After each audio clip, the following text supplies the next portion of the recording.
Halo semuanya, balik lagi dengan saya Rizky. Kali ini kita akan ngebahas OS Legend lagi nih. Perkenalkan ini adalah Corvus V6 Official. OS ini memiliki performa gaming yang cukup bagus dan cukup stabil. Kemarin kita sudah pernah membahas di Corvus 5.5 yang performanya itu cukup luar biasa dan aku cukup puas banget dengan performanya. Namun teman-teman masih ada banyak yang komen kalau katanya sudah memakai Corvus 5.5 yang sering mengalami SOD atau sleep of death. HP-nya itu mati aja gitu guys, dan kita harus menekan power hingga beberapa detik, kemudian HP-nya itu akan nyala kembali. Dan di Corvus V6 ini saya masih belum menemukan adanya SOD atau sleep of death hingga video ini saya publikasikan. Oke, Corvus V6 ini menggunakan base Android 10 dengan kernel yang digunakan yaitu 4.4.266 dari Darkona. Kernel ini cukup bagus dan cukup ngebut saya pakai di OS ini. Nah, untuk display interface ini masih sama aja dengan Corvus versi lainnya. Di sini juga ada fitur kustomisasi khusus untuk merubah tampilan-tampilan, status bar, icon baterai, dan lain-lain sebagainya. Karena OS ini terkenal banget dengan performanya yang cukup bagus, jadi langsung aja kita bahas di segi performanya. Selama beberapa hari saya pakai OS ini sebagai daily driver, OS ini masih ngebut, stabil, dan untuk multitasking sosmed ini enak banget. Saya pakai main game berat juga masih lancar guys. Untuk hasil tes performa, untuk Geekbench 5 dapat skor 278 untuk single core dan 1255 untuk multicore. Ini angka yang tinggi, multicore-nya ada di atas 1200-an. Biasanya itu kita cuma dapat di angka 1100 aja guys. Kemudian untuk GPU benchmark, OS ini dapat skor 433.200. Ini juga angka yang cukup tinggi banget. Dan ini untuk performa CPU throttlingnya. Bisa kita lihat, ini gila sih performanya. Kenceng banget. Di bagian grafik di sini dia cukup tinggi dan lumayan stabil sih, walaupun ada beberapa momen itu turun. Untuk performanya di sini maksimal ada di 130,565 Gibbs, kemudian rata-ratanya ada di 121,947 Gibbs dan minimalnya itu ada di 106,275 Gibbs. Dimana ini performa yang cukup kenceng banget, dan jika kita bandingkan dengan Corvus V5.5 berdasarkan hasil tes performa, memang ini masih ada di bawah Corvus 5.5.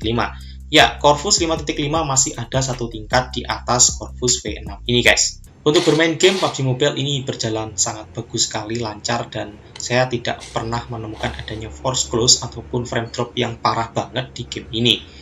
Untuk settingan grafiknya saya dapat ada di HD dan juga high FPS, atau kita juga bisa bermain di smooth dan high FPS juga. Saat bertemu dengan pemain lain di sini juga masih lancar-lancar aja. Kemudian kita pakai untuk main game yang berat yaitu Genshin Impact. Nah, di sini untuk Genshin Impact dia masih bisa berjalan dan saya men-setting grafiknya itu ada di rendah atau ada di low.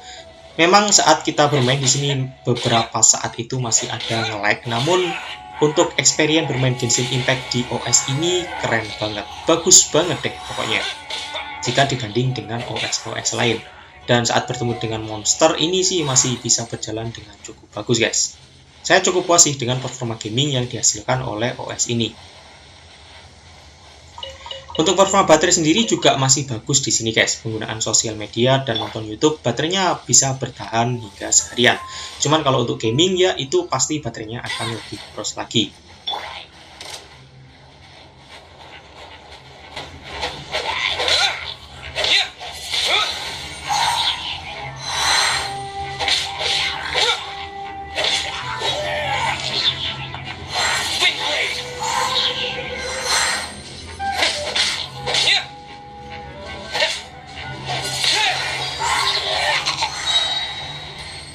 Nah, yang suka dari OS ini yaitu di bagian storage manajemennya. OS ini cukup irit, dia cuma memakan penyimpanannya itu 8 GB-an lebih guys. Dan untuk performa speaker ini juga cukup enak memang ya, di Android 10 itu untuk audio speakernya itu paling pas menurut saya. Di sini kita dengarkan musik di volume penuh, untuk suaranya itu masih bagus dan tidak pecah.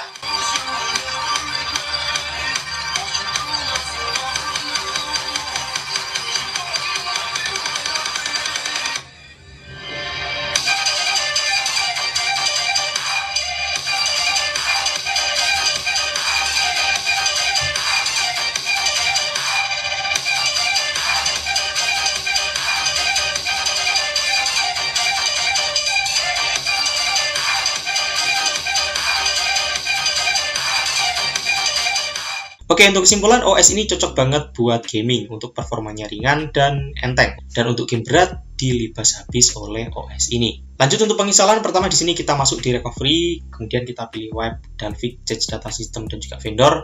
Kemudian kita swipe untuk web datanya.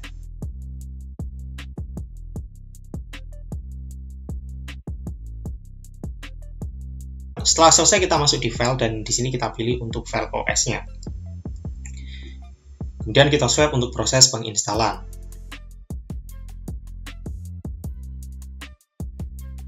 Dan setelah selesai, di sini kita kembali lagi di file dan kita pilih untuk caps-nya. Kemudian kita swipe untuk proses penginstalan.